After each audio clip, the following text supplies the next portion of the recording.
하나님의 말씀 로마서 1장 8절로 17절 말씀입니다. 먼저 내가 예수 그리스도로 말미암아 너희 모든 사람에 관하여 내 하나님께 감사함은 너희 믿음이 온 세상이 전파되미로다. 내가 그의 아들의 복음 안에서 내 심령으로 섬기는 하나님이 나의 증인이 되시거니와 항상 내 기도에 쉬지 않고 너희를 말하며 어떻게 하든지 이제 하나님의 뜻 안에서 너희에게로 나아갈 좋은 길 얻기를 구하노라. 내가 너희 보기를 간절히 원하는 것은 어떤 신령한 은사를 너희에게 나누어 주어 너희를 견고하게 하려 함이니 이는 곧 내가 너희 가운데서 너희와 나의 믿음으로 말미암아 피차 안위함을 얻으려 함이라. 형제들아, 내가 여러 번 너희에게 가고자 하는 것을 너희가 모르기를 원하지 아니하노니 이는 너희 중에서도 다른 이방인 중에서와 같이 열매를 맺게 하려 함이로되 지금까지 길이 막혔도다. 헬라인이나 야만인이나 지혜 있는 자나 어리석은 자에게 다 내가 빚진 자라. 그러므로 나는 할 수 있는 대로 로마에 있는 너희에게도 복음 전하기를 원하노라. 내가 복음을 부끄러워하지 아니하노니 이 복음은 모든 믿는 자에게 구원을 주시는 하나님의 능력이 됨이라. 먼저는 유대인에게요 그리고 헬라인에게로다. 복음에는 하나님의 의가 나타나서 믿음으로 믿음에 이르게 하나니 기록된 바 오직 의인은 믿음으로 말미암아 살리라 함과 같으니라. 아멘. 하나님의 말씀입니다. 로마서는 사도 바울이 복음을 가장 체계적으로 설명한 서신입니다. 그 시작 부분 1장 8절에서 17절은 바울의 신앙 고백이 담겨 있습니다. 복음의 본질을 압축적으로 보여주고 있습니다. 당시 로마는 세계의 중심이었고 권력과 철학, 문화가 절정에 이른 도시였습니다. 그러나 그 화려함 속에는 깊은 영적인 공허와 도덕적 타락이 자리하고 있었습니다. 이런 상황 속에서 바울은 로마 교회를 향해 복음을 전하고자 간절히 소망합니다. 오늘날도 마찬가지입니다. 우리는 지식과 기술이 발전한 시대에 살고 있습니다.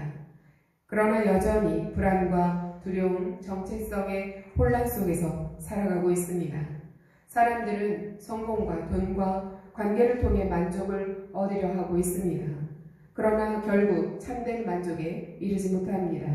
이런 현실 속에서 우리는 종종 복음을 부끄러워하거나 세상 앞에서 위축되기도 합니다. 그러나 오늘 본문은 분명하게 말하고 있습니다. 복음은 결코 부끄러운 것이 아닙니다. 오히려 모든 믿는 자를 구원하는 하나님의 능력입니다.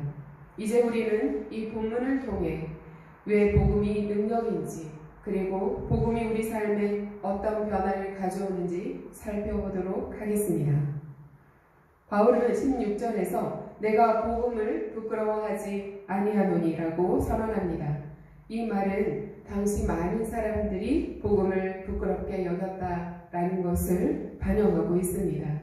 복음은 세상의 기준에서 보면 매우 어리석어 보입니다. 전능하신 하나님이 십자가에서 죽으셨다는 그 메시지는 철학적으로도 문화적으로도 받아들이기 어려운 이야기였던 것입니다. 유대인에게는 거리끼는 것이었습니다. 헬라인에게는 미련한 것이었습니다. 오늘날도 상황은 다르지 않습니다. 우리는 직장, 학교, 가정, 사회 속에서 복음을 드러내는 것을 부담스러워합니다. 사람의 시선이 두렵고 관계가 깨질까 두렵기 때문입니다. 신앙을 개인적인 영역으로 제한하고 공적인 영역에서는 침묵하게 만듭니다. 이러한 태도의 근본에는 인간의 연약함이 있습니다. 우리는 세상의 인정과 평가를 더 중요하게 여깁니다. 하나님보다 사람을 더 두려워하는 경향이 있습니다. 그러나 이러한 삶은 결국 영적 침체를 가져옵니다. 복음을 숨기는 신앙을 통해 우리는 신앙의 능력을 잃어버리게 됩니다. 믿음이 고백될 때 살아 움직이기 때문입니다. 바울은 오늘 말씀에서 분명하게 말합니다. 이 복음은 모든 믿는 자에게 구원을 주시는 하나님의 능력이라. 복음은 하나님의 능력입니다. 능력이라는 단어는 실제로 역사하는 힘을 의미합니다. 복음은 사람의 생각을 바꾸는 수준에 머물지 않습니다. 존재 자체를 변화시키는 능력인 것입니다. 복음은 단순하게 예수 그리스도의 십자가와 부활 사건의 이야기로 끝나는 것이 아닙니다. 이 사건을 통해 하나님을 죄인을 의롭다 하시고 죽은 자를 살리시는 그 구원의 역사를 이루셨습니다.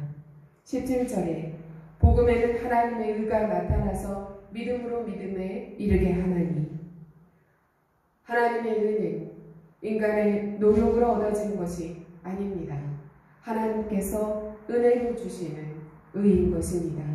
우리는 행위로 구원받지 않습니다. 오직 믿음으로 의롭다 하심을 받습니다.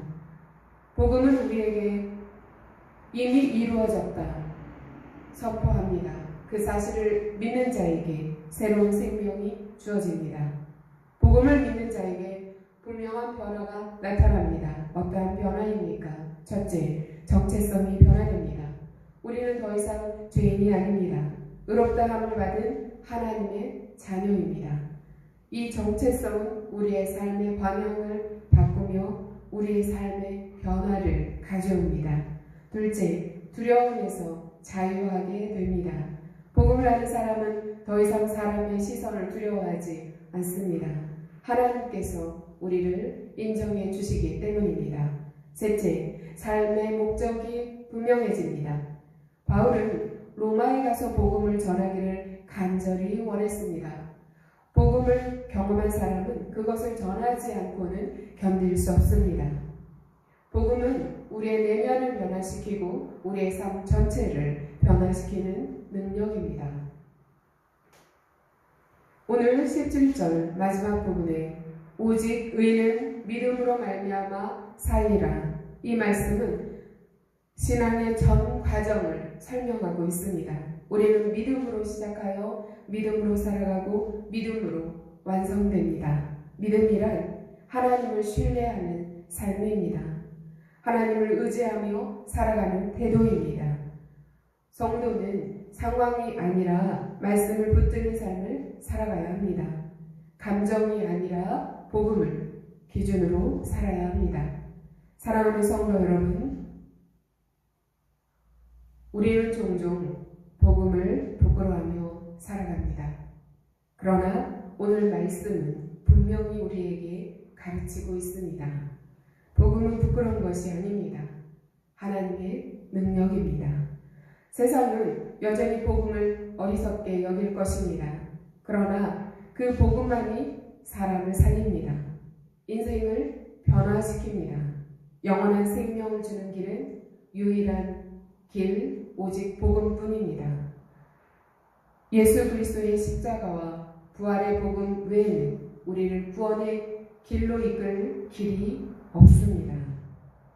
이제 우리는 선택해야 합니다. 세상의 시선을 따라 살 것인가? 하나님의 말씀을 붙들고 살 것인가? 복음 안에서 살아갈 것인가? 예수 그리스도 안에서 우리는 이미 새로운 생명을 받은 자들입니다.